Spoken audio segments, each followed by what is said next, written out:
Bovine tuberculosis is a huge problem for farmers. It's a cattle disease. It causes huge financial impact.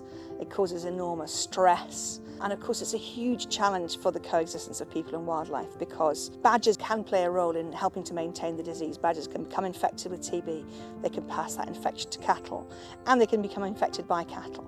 This 3-year pilot study here in Cornwall aims to take the next step towards breaking that cycle by vaccinating badgers. We have experienced bovine TB for many, many years. And of course that adds not only to the financial burden but also to the human burden to us as a family. You fear TB test and the bovine TB breakdown, and we're just so pleased that we can find a way forward.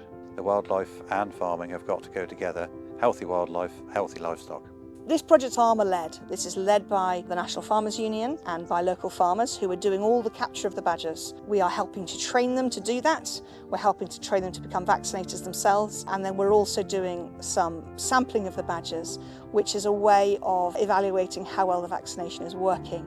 TB is an issue across tens of thousands of square kilometres of England. What we want to do with this project is to explore the most cost-efficient way to reduce TB risk to cattle from badgers. And so we're comparing 3 different areas with 3 different approaches. We have one area where we're vaccinating the whole area every year, another area where we're vaccinating every other year, and a third area where we're targeting vaccination just on and around farms which have got TB in their cattle. ZSL took part previously in a smaller scale study with farmers in a different part of Cornwall, and that showed some promising results. But it is just one small area. What we wanted to see was if we could replicate that success on a larger scale.